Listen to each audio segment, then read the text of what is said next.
So నేను ఒక 2 రోజుల దాకా ఈ టాక్సిక్ మూడ్‌లోనే ఉంటాను. మీరు కూడా ఉంటారా లేదో కామెంట్ చేయండి. Hi guys, welcome back to our channel. ఈరోజు యష్ బర్త్‌డే అని చెప్పుకోవచ్చు అనమాట. కేజీఎఫ్ హీరో యష్ బర్త్‌డే ఈరోజు. అందుకే బర్త్‌డే పీక్ అయితే వెళ్ళడం జరిగిందని చెప్పుకోవచ్చు అనమాట. సో బర్త్‌డే పీక్ ఎలా ఉందంటే పీక్స్‌లో ఉందని చెప్పుకోవచ్చు. బుర్ర పాడు అసలు.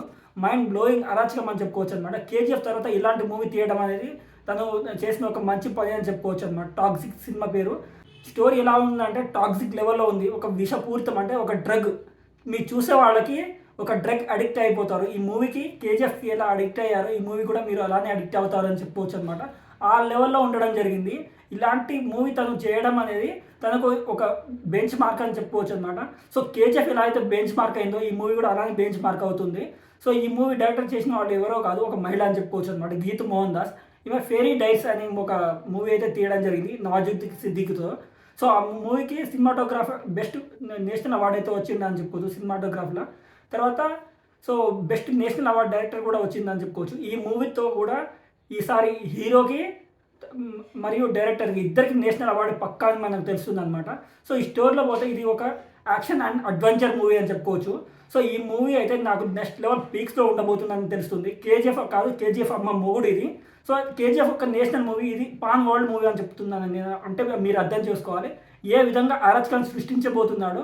సో ఒక దేశాన్నే కాదు ప్రపంచాన్ని తన వైపు తిప్పుకోవడానికి తన టాక్సిక్గా రాబోతున్నాడు అనేది మనకు తెలుస్తుందన్నమాట.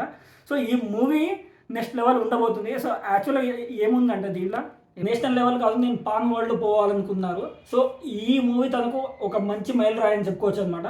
సో ఎందుకంటే కేజీఎఫ్తో తనని ఒక పాన్ ఇండియన్ హీరోగా చూశారు. సో దానికి తగ్గట్టుగానే కేజీఎఫ్ 2 అయితే భారీ లెవెల్లో తన విన్ అయిందని చెప్పుకోవచ్చు అనమాట. ఆ లెవెల్లో తనకు క్రేజ్ అయితే వచ్చింది. ఆ క్రేజ్ని నిలబెట్టుకోవడానికి సరైన మార్గం ఏదైనా ఉంది తను ఎంచుకున్నారంటే అది టాక్సిక్ అని చెప్పుకోవాలన్నమాట.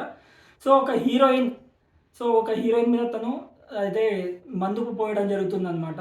ఒక పబ్కి వచ్చి ఆ ఎలివేషన్స్ ఉంటాయి అసలు. అంటే మనం అది ఊహించలేము. అది ఎలా ఉందంటే ఆ లుకింగ్లోనే.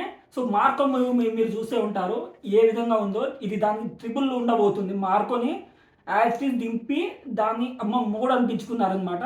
సో ఈ బర్త్డే పిక్ మీకు ఎలా అనిపించిందో కామెంట్ చేయండి. ఈ బర్త్డే పిక్ మీ ఒపీనియన్ ఏందో కామెంట్ చేయండి అన్నమాట. నాకైతే బుర్ర పాడైపోయింది. సైనింగ్ ఆఫ్ నారాజులతో రివ్యూస్.